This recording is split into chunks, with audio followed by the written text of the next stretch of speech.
The notary slid the document across the table, and that's when I saw it. My name, signed, on a line I had never touched. I was 61 years old. I had worked 34 years as a civil engineer, most of that for the county, designing drainage systems and bridge supports that most people drove over without a second thought. I had saved carefully. I had lived without extravagance. And somehow, in the middle of a Tuesday afternoon, sitting in a conference room that smelled like old carpet and lemon cleaner, I was looking at my own signature on a document I had never seen before in my life. I should back up. My wife, Carolyn, died in March of 2021. Pancreatic cancer. Diagnosed in October, gone by spring. We had 40 years together, and I will tell you honestly that I am still not used to the silence she left behind. The house feels wrong without her. The mornings especially. She was the one who made the coffee too strong and left the cabinet doors open and hummed while she did it, and I used to complain about all of it, and now I would give anything to hear it again. We had 2 sons. My older son, Mitchell, lives in Phoenix with his wife and their 2 kids. He calls on Sundays. He's steady, reliable, the kind of man who fixes things before they break. My younger son, Terrence, lives 40 minutes from me, in the same town where we raised them both. He stopped by twice a week after Carolyn passed. He cut my grass without being asked. He drove me to my follow-up appointments when I was dealing with my own health scare that fall. Nothing that turned out to be serious, but serious enough to rattle me at the time. I want you to understand that distinction. Mitchell is a good man, a good father, a good son, but he was in Phoenix, and Terrence was here. In the spring of 2022, about 14 months after Carolyn passed, my financial situation got complicated in a way I wasn't prepared for.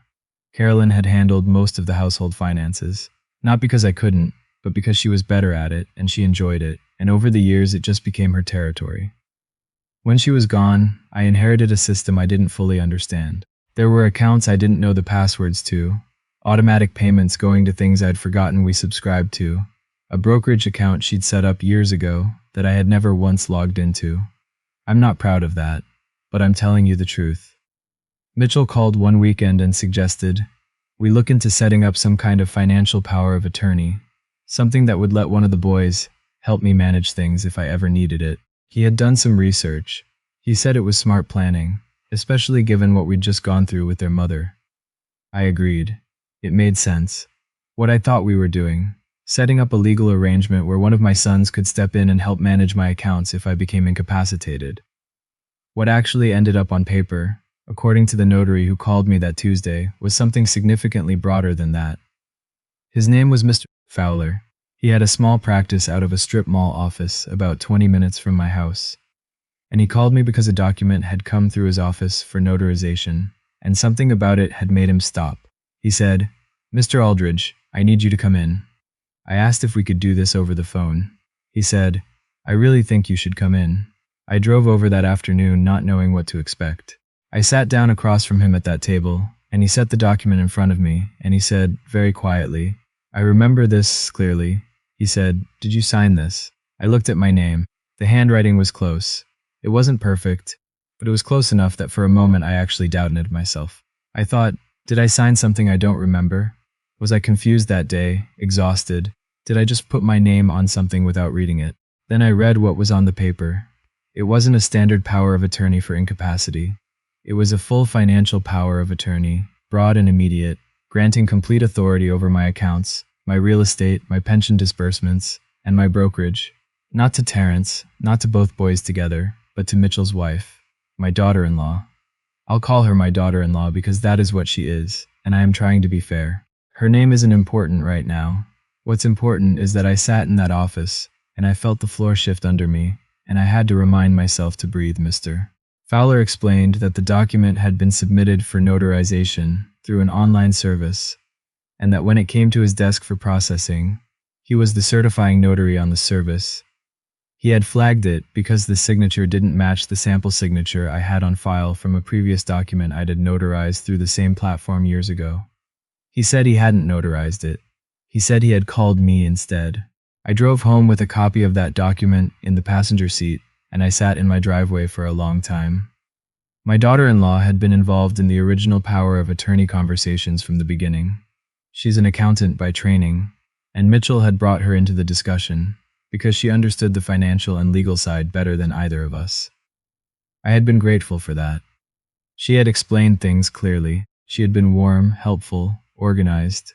She had put together a binder, for God's sake, a 3-ring binder with tabs, laying out all the documents I'd need, the steps involved, the timeline. I had trusted her completely. I want to tell you what that feels like, to realize someone you trusted completely has forged your name on a legal document. It doesn't feel like anger at first. It feels like vertigo.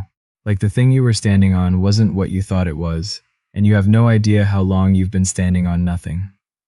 I called Terrence that night. I didn't call Mitchell.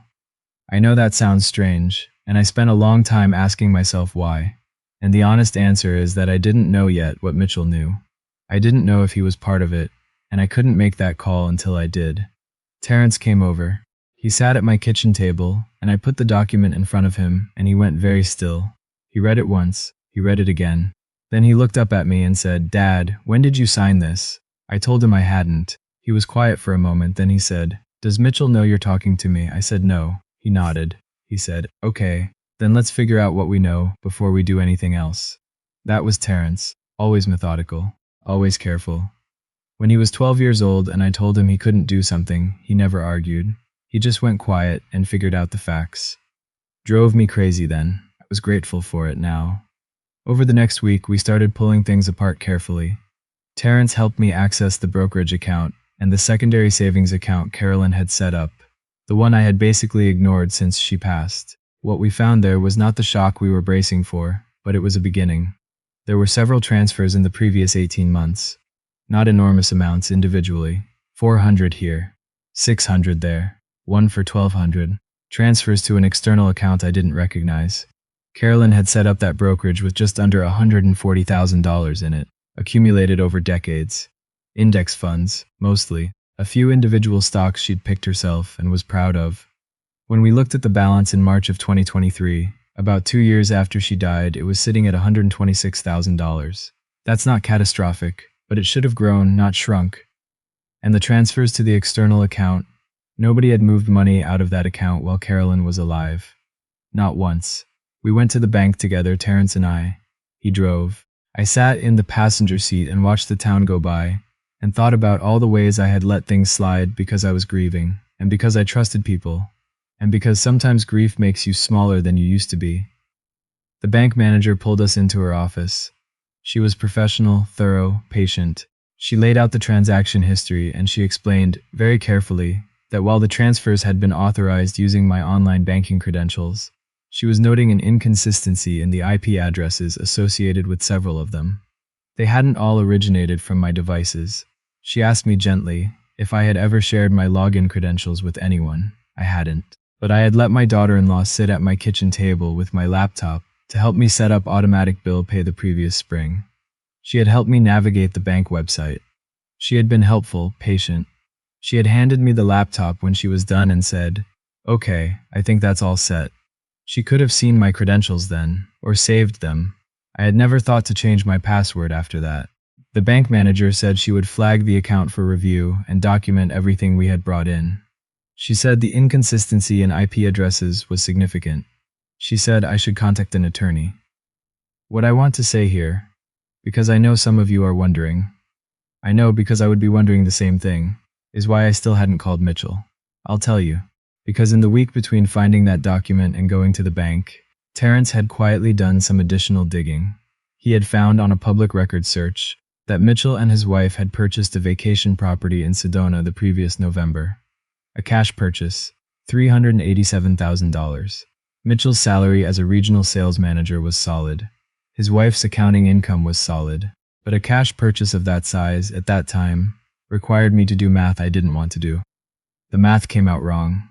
I am not going to tell you what that felt like, to suspect your own son. I'm going to skip over that part, because some things I'm still not ready to put into words.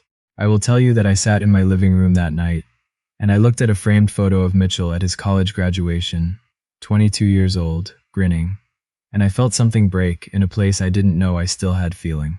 We got an attorney, not a big firm, but a good one, a woman who specialized in elder financial abuse and estate law, recommended by the bank manager herself. She was the kind of person who listened without expression until you finished talking, and then asked the 3 questions that cut straight to the center of everything. She filed a report with the state attorney general's office. She contacted the original Notary platform and requested their records, and she sent a formal letter to my daughter-in-law. The response was fast, faster than I expected. Mitchell called me the same day the letter arrived. I could hear it in his voice before he said a single word. That particular strain of someone who has been caught and is still deciding how to play it. He said the letter was a misunderstanding. He said his wife had been trying to help. He said the power of attorney document was something she had drafted with the intention of having me review and sign, and it had been submitted accidentally. Before I had looked at it, I asked him about the transfers. He was quiet. I asked him about Sedona. More quiet. Then he said, "Dad, you have to understand, we were just trying to make sure things were handled. After Mom died, you weren't in a great place. We were worried." I want you to think about that for a moment. I want you to hear exactly what he said. We were worried. As if that were a reason. As if worry were an explanation for a forged signature, and a forged signature were the kind of thing you did for someone you were worried about. I didn't raise my voice. I had already decided, somewhere in that week between the notary's phone call and this moment, that I was done being the person who reacted emotionally in difficult conversations and regretted it later. I had spent 61 years doing that, and it had never helped me once. I said, "Mitchell, I think you should talk to my attorney," and I hung up. Over the following months, what emerged was this. My daughter-in-law had used my login credentials, obtained during the bill pay session, to make a series of transfers from my brokerage account to an account she controlled. She had drafted the broad power of attorney in an attempt to gain legal authority over my finances going forward, likely anticipating that as I got older, I would become more dependent on help she could control. The document had been submitted to the Notary platform with a forged signature before she expected the notary to flag it. Whether Mitchell knew the full extent of it, that question has not been answered to my satisfaction, and I suspect it never will be. What I know is that the evidence the attorney compiled showed that the transfers were initiated from his wife's devices. What I know is that when the Attorney General's office got involved, my daughter-in-law agreed to a civil settlement that required full restitution of every dollar transferred, plus legal fees. What I know is that Mitchell did not fight that. Draw your own conclusions. The restitution took about 8 months to process. Every dollar came back, plus interest, which I did not expect, but was grateful for. What did not come back was my relationship with Mitchell. Not entirely. I still take his Sunday calls. I still send his kids birthday cards. But there is something between us now that wasn't there before, a kind of distance that doesn't have a name, that we both know is there and neither of us mentions. Maybe it will close someday. I honestly don't know. What I do know is this. Terrence bought me a cup of coffee the morning after it was all finally settled, and he said, "You doing okay?" And I said I thought so. And he said, "You know I'm always going to be here, right?" And I said I knew. He didn't say it to make a point.